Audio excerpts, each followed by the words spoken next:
fam, you're welcome to day 6 of the 30 days no grief for ICAN challenge. Wow, it's already the 6th day already.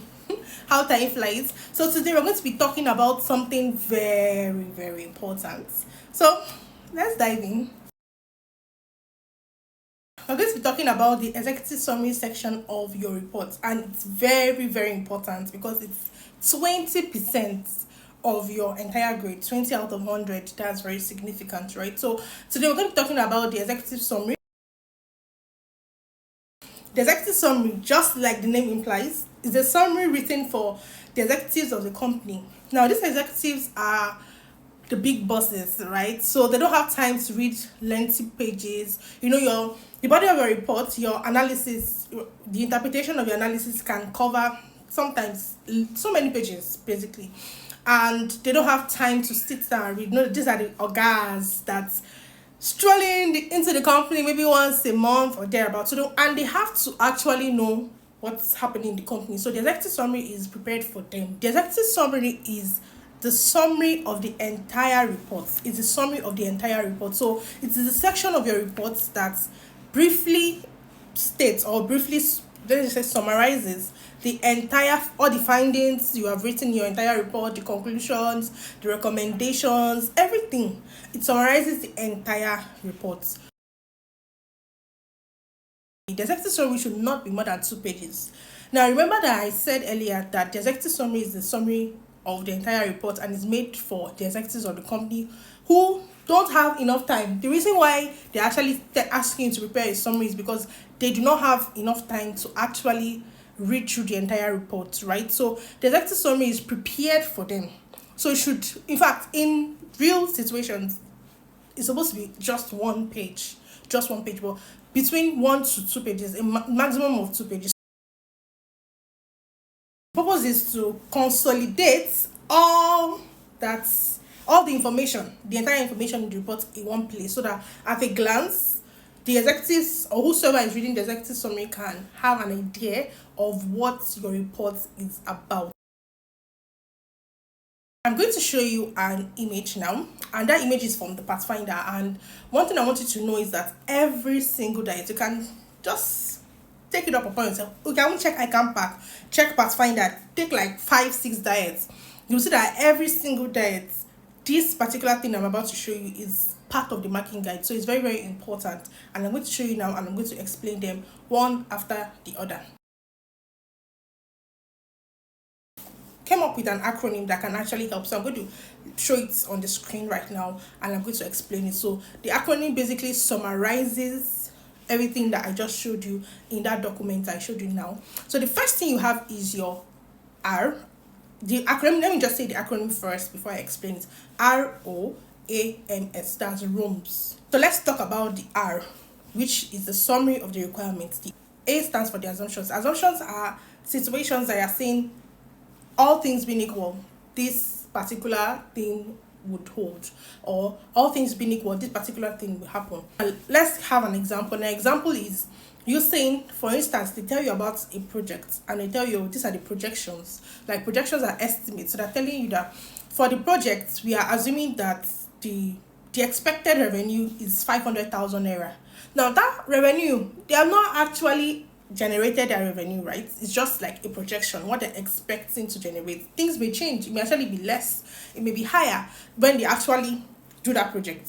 So now, as in that case, now for that particular analysis, you are assuming that the revenue will be 500,000 naira. So you are saying that all things being equal, ceteris paribus, in every situation, when that situation actually happens, when we actually generate the real revenue, then we are going to generate 500,000 naira. So in case study, most times assumptions actually come to play, and you have to talk about them in your executive summary, because assumptions come to play because most times we make predictions, we make estimates, we use predictions, we use projections, and all these things are based on assumptions. So you have to state there in your reports that, okay, it was assumed that the projected revenue or the expected revenue would not be significantly different from the actual. So we're assuming that, okay, all things being equal, even if this revenue changes, like it's not 500,000, it will not be so significant, like the difference would not be so significant. Even if it changes, it will not change so much that it will affect our entire analysis, because if revenue is like 100,000, wow, from 500 to 100,000, our whole, in fact, we may end up having a negative MPV. Meanwhile, when we use 500,000, we actually had a positive MPV. So any change that will affect our analysis will make it faulty. So in that case now, we're assuming that any projection, any estimate that we made would not be so different or so significantly different from what we actually have. So in case study, you have to state your assumptions. You can see from the image, this was ICAN text, the ICAN case study text. So in this case, you can see that they actually stated the methodology there. So you should actually include it in your executive summary section.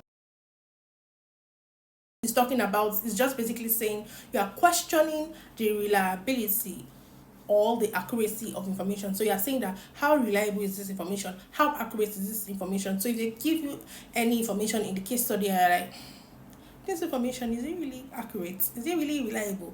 You can talk about it later. Okay. However, a major concern was this social information. How is it accurate? The accuracy and reliability of this information is questionable. We are not sure, because we just tell you that they got information from an unprofessional person. Like, that person is not a professional. How are we sure that the person actually gave us? Or let's paint the picture. They tell you that, okay, because the company wants to save money, they employ the services of a quack or an amateur to gather information for them, and they're actually using the information to make decisions. So you can say, the information, however, a major concern is the reliability and the accuracy of the information that was provided by the amateur professional. You understand? So skepticism is basically saying you are questioning the reliability and accuracy of information provided. First thing I'll say is information overload. Too much information. Now, all your stories, you have the body, you have your body of a report. That's why in case study, if you look at the study pack, they did not specify the number of pages you should use for your report. Talk about anything you want to talk about today. The body of your report. Say it the way you like it. Express yourself anyhow. But when it comes to the executive summary, you are summarizing. Don't give us information overload. Don't tell us, and we went to the place, we evaluated the place, what happened after evaluation, we saw this was the results. And that thing again is using different terminologies. Now in this case, now an example, just like they said in the study pack, using findings and observation actually can mean the same thing. What you observed when you actually checked this thing, or what you found when you actually checked this thing, they can actually be used. They can be used simultaneously, or they can be used together. It's like a substitute. You can substitute each of these words. But don't come and be saying findings in the body of a report, and in your executive summary section, you're now coming to say observation. So if you're using a particular terminology, use it. In the case study, you're not supposed to be using, in fact, your entire report, you're not supposed to be using it like we, I, them. You understand? Just state it there. Don't say we evaluated the project. Just say the project XYZ was evaluated. Don't be using I evaluated the project, we evaluated the project, they evaluated the project. No.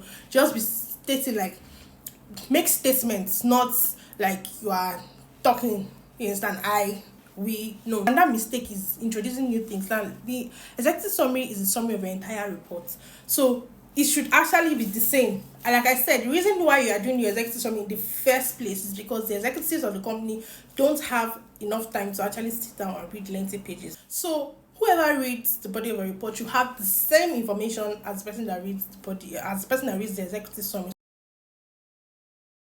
20 marks. So it's very, very important that you actually get it done. First one is the combined method, and the second one is the separate method. So in this case, what do I mean? Now look at the screen. Now the first thing you have is, if you're using combined method, right? So the first thing you have is, you have a heading, executive summary. After the heading, you have the rooms, the ROMs that I explained earlier, the summary of a requirement, objectives, assumptions, methodologies, and skepticism. Let's talk about that. Then you can have a heading for requirement 1. Then that's why you explain the body of requirement 1. You can have a heading for requirement 2. You summarize the body of requirement 2. And afterwards, you go to your conclusion. So your conclusion, well, would contain the combination of the conclusions for all the requirements.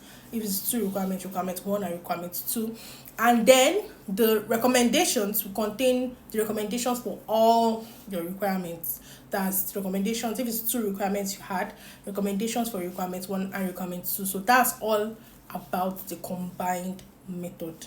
The second one we have is the separate method. Let's illustrate it just like we did for the combined method. So the first thing you have is your executive summary, that's your heading. Immediately after that, you have your rooms, that's your summary of the requirements, your objectives, your assumptions, your methodologies, your skepticism. So have a paragraph that contains all that.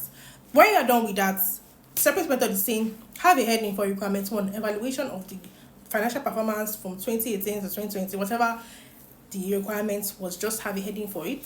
When you are done with that, move to the body, summarize the body of requirements one. Oh, the company, the gross margin went like this, the net margin was increasing, it was decreasing. Talk about all that. Summary of requirements one. Then, unlike the combined method that we moved to the requirement two, you first of all finish everything in requirement one. So after you talk about the findings for requirement one, you move to the conclusion for requirement one, and you move to the recommendations for requirement one. So when you're done with everything in requirement one, you will now move to the requirement two. Summarize requirement two. You can have a heading first, summarize requirement two, move to the conclusions and the recommendations. Now, which of these methods are acceptable? Anyone. The two are 101% tested and trusted. Just ensure that you don't forget that you must not exceed 2 pages.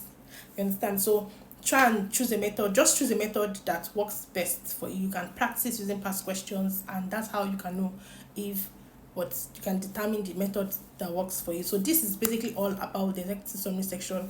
I'm going to put videos in the description section and also link them up here, just videos that can help you to learn the practical aspect. Okay, but I've talked about the theoretical aspects now. How do I actually draft the executive summary section? I want to see how it works, so I'm going to link videos here for you to actually check that out. All right, see you, bye.